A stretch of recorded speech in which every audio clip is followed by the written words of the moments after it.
Hi, welcome back to Homespun in Wales. My name is Dawn, and if you didn't know, we actually live on a small holding at the top of a mountain in South Wales. At the moment we're having a lot of snow. We've had snow for the past few days and we got another couple of snow warnings out. So that is, of course, ideal crafting time for me, because it means I can't really do anything outside. Now, I am pleased to say we have a finish. Not only a finish, but a complete finish. The hummingbird. Excuse the glare because it's behind the glass, but the hummingbird is now finished. It just took a couple of hours over a couple of evenings to finish all the stitching, and it's now in its frame, done and dusted. That's it. One complete finish done. Oh, I've lost a little clip off that side. Done, out of the box. Right, the next thing in the box, or the next easiest item in the box to do, was Le Jardin quilt, and I did show it. I still had 1.5 blocks to finish embroidering, and there was of course all the sashing to be done on. I think there was only sashing on 4 blocks last week. So anyway, that block is now finished. No, that wasn't the one I was showing you last week. The one I was showing you last week that needed finishing was that one. So that one's now finished, and as you can see, it's all, the sashing is done and it's a complete strip put together. I've also done a complete strip of these 3 and put them together.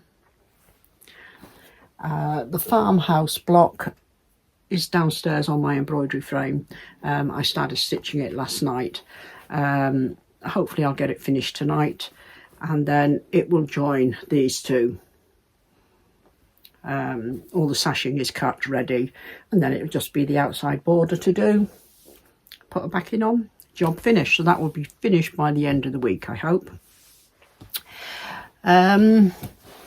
Now, one of the other items I showed you was this 34-year-old cross stitch from Needlecraft magazine, and it has had a gentle wash, but as you can still see, there is still some staining.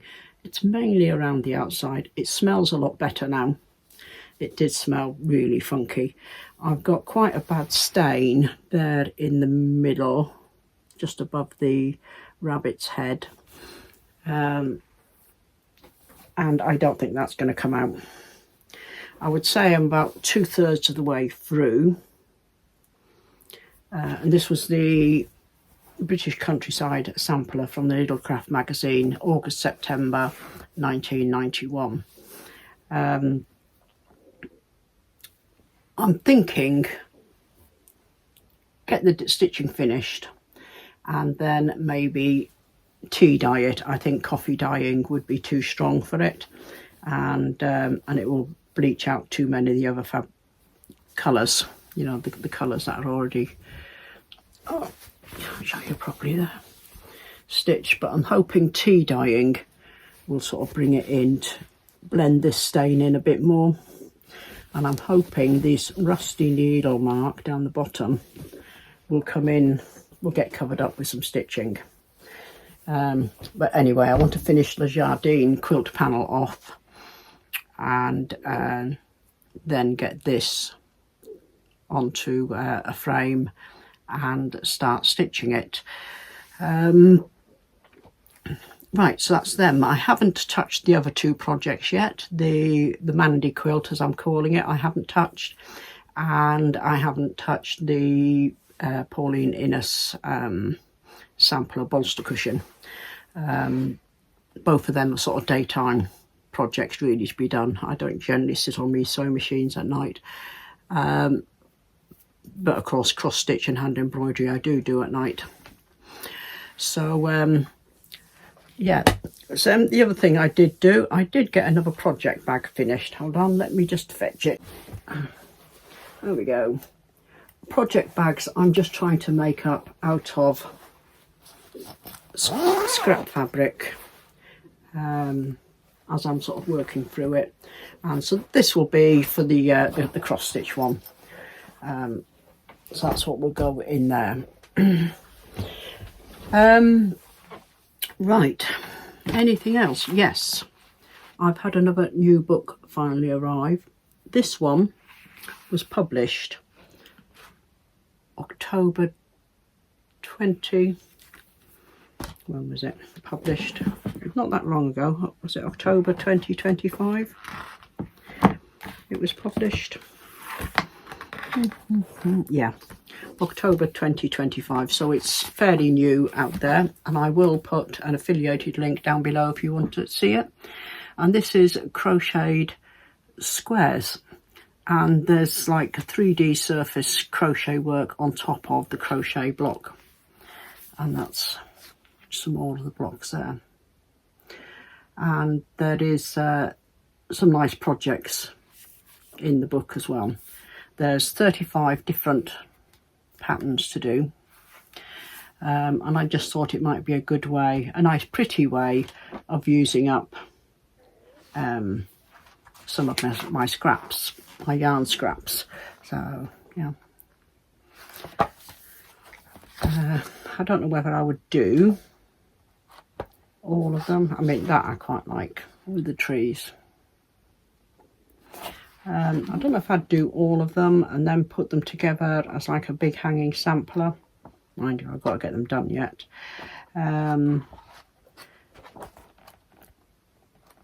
what, but I do like them. Yeah, there's some surface, you can see there, surface embroidery and surface crochet.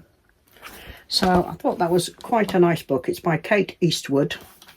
I got it through Amazon, and like I said, I will put up the link down below. So that's been quite an interesting book. I've only got a small amount of money left now on my vouchers that I got, so I'll be holding on to those. Right, now I did say about starting the year of quilting, a block for every week. I will put the link up again down below. I did put it up last week. I will include it again. A Year of Quilting, and this is by Debbie Shaw and Melissa Naylor, and it's 52 blocks. The book's printed by Search Press. 52 blocks, and the whole thing, you know, goes together to make up that beautiful quilt there. And I just thought it would be a good stash buster. Now I have pulled the fabrics for it, so I've gone for plain white for the background.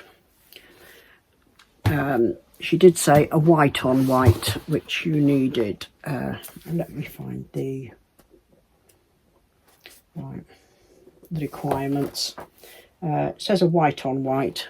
I didn't have any white on white, and I didn't want to be buying any more, so I pulled out plain white. And the other plain fabric, she says a purple plain, 3/4 of a yard. I've gone for I would say it's a magenta, because again I had a plain dark purple, but I didn't have enough of it.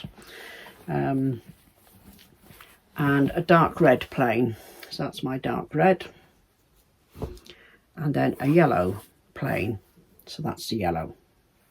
So that's all the plains. Right, then you needed an orange print. Now I went through my orange prints, etc. I and I decided to go with that one. It's got orange in it, but it's got lots of orange, golds, turquoise, etc. But it has got orange. And then there was a turquoise print, so I've gone for, where are we, that for my turquoise print. And there's a black print. Right, so that's my black print. And then there was a pale blue print, so I've gone for that one, pale blue. And then there's a magenta print, so I went for that one, which is like a batik. And this is why I decided to choose a magenta rather than the dark purple, or the purple, because the two of them do go well together. So that's my colours all pulled for that, and I am ready to start cutting the first block. And what I plan to do is start cutting the first block, which is, I think it's a flying geese, the first one. Not my favourite. Yeah, it's a flying geese. So I plan on getting the blocks cut, and I'm going to put them into little bags. Where are we? Page 50. Right, first one, flying geese, and that'll be the second one, the heart. So I might get the first couple of blocks cut, the pieces cut anyway, get them put into a bag, and then when I've got a spare half hour or whatever, I can stitch them up. I'm not saying I'm going to manage to get a block done every week, and I'm not saying I'm going to manage to get the quilt even finished this year, but we shall give it a good chance, good try. The only thing I haven't done is pull the fabric for the backing. The backing fabric you need 4.5 yards for, and you need a binding fabric, and I thought, well, I can choose them afterwards. But I did last week. Hang on, I've got to get a mouthful of water. Really thirsty this morning. I've been on the treadmill as well, so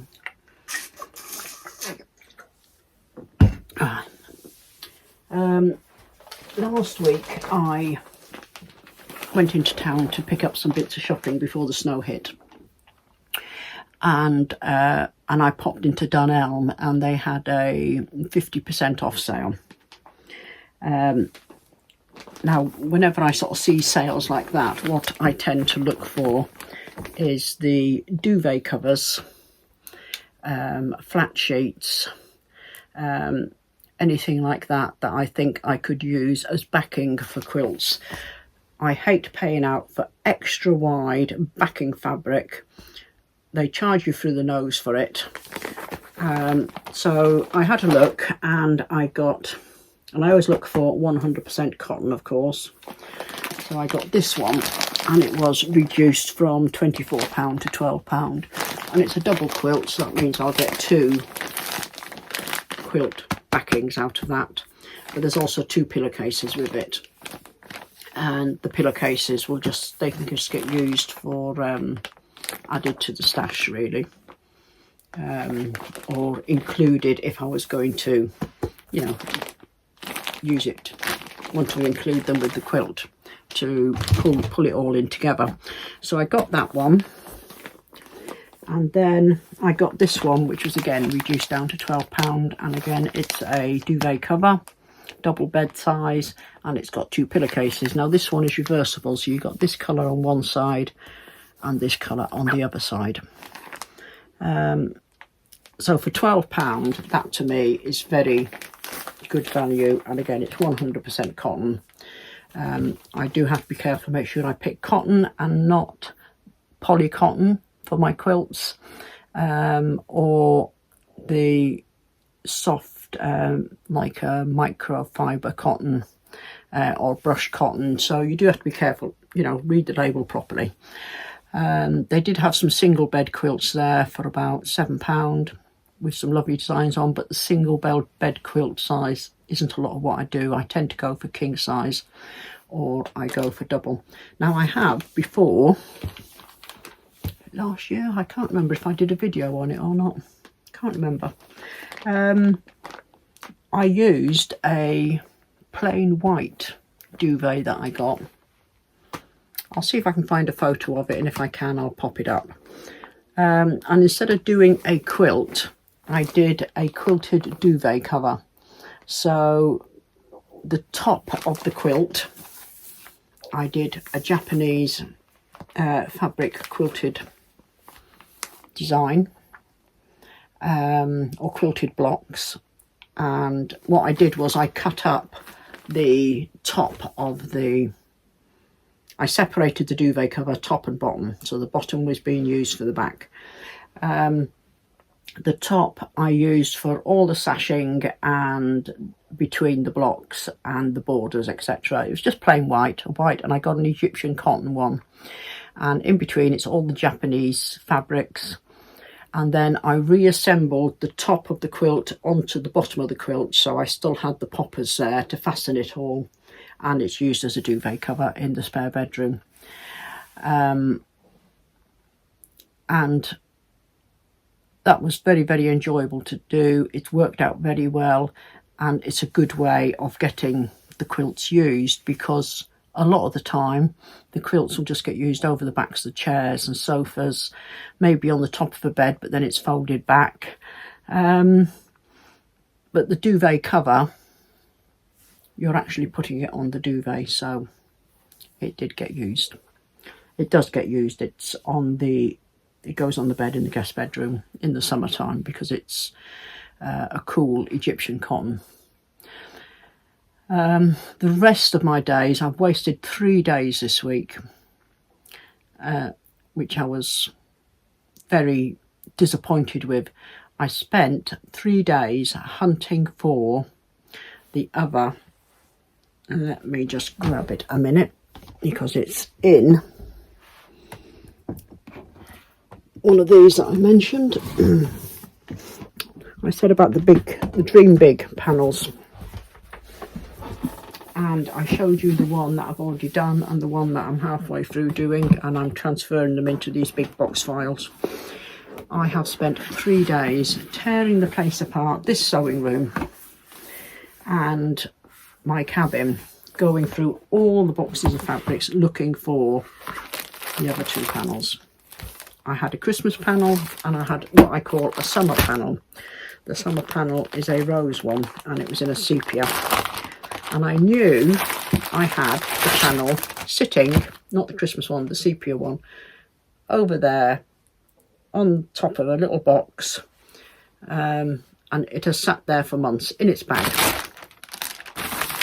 Well, I have searched this place high and low for it over the past few days. Couldn't find it. Couldn't find it at all. And then yesterday I picked up a bit of paper over there and I found it. So here is the panel. You can see it properly there. I think I've got it upside down actually. That's better. Of the rose. Now this will be surface embroidered on my embroidery machine, and my plan for these is to take them along to when I go to the machine embroidery group, and when I go on the retreat. A nice big project to do, and it means I'll have some dedicated time just for doing it.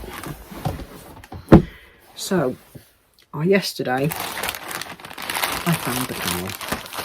I picked up a bit of paper over there, and there, sitting up underneath it, folded in half, there's this little bag with the panel in it. I've still got the Christmas one, the poinsettia Christmas one to find, but at least I've got this one, and I've got the leaf one, so I've got, that'll be three out of the 4, and the Christmas one I'm sure will turn up. So now I just need to pull some threads to go with that. and keep them in the box, print off all the templates that's needed and put them in the box as well. So that's that box just ready, pick it up and go. So that was 3 days. 3 days I wasted hunting for that, and I knew it had to be here, and I knew I hadn't mistakenly thrown it out. I already have a big declutter and clear up of I don't have a lot in this room actually to declutter, but down the cabin, you know, I had decluttered and everything, and I knew I hadn't accidentally thrown it out, and I knew I'd seen it in this room, and there's not many places in this room it could get lost. I went through every single one of those. I went through the cupboards up there.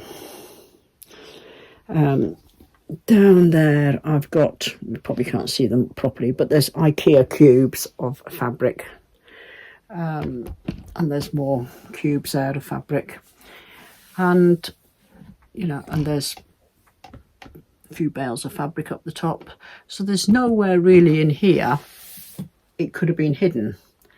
And I pulled out every single cube, gone through them, found some lovely fabrics when I was going through, things that I'd forgotten about, but trying not to be distracted, and it was sitting there the whole time under a bit of paper. Couldn't believe it.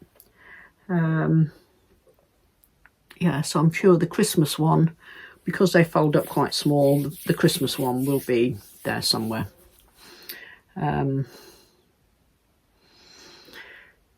Such is life. So now I'm hoping tonight to there's a slow stitching stitch along starting, and it's starting today, so I'm hoping tonight to be able to sit and watch the video. I can't remember who was doing it. I'll pop it up on the screen when I find her name. And it's doing a slow stitching meditation scroll. Now she didn't say in her last video what was required, so I'm going to sit and watch the video tonight, then I can jot down in my notebook what I need, pull it all out tomorrow, and hopefully you know, make a start on a bit of slow stitching as well.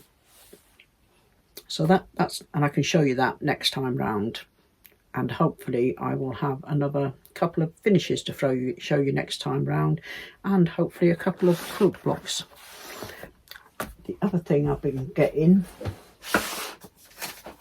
is just to help me work through the scraps. Not so much scraps in here because I don't.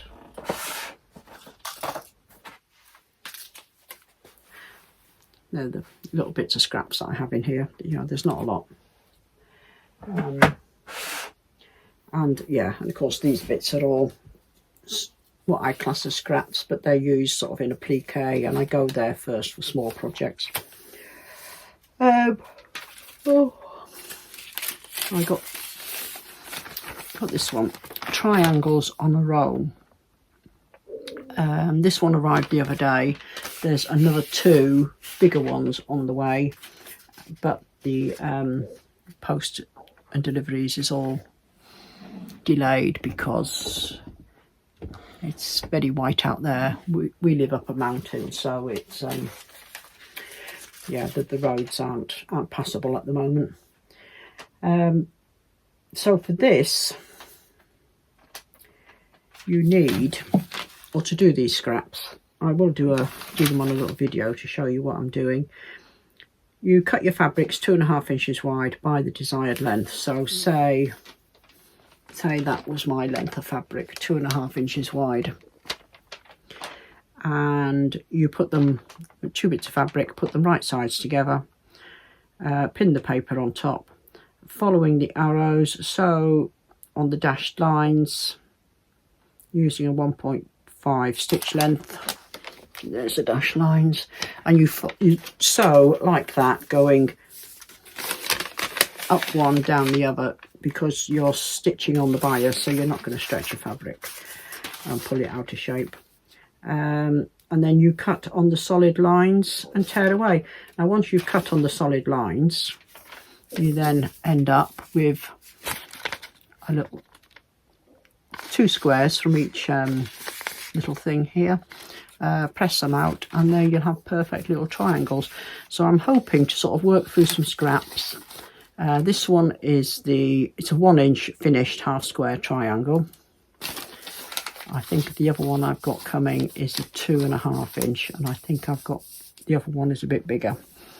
And I just thought I'll put together some little boxes and have these scraps all done.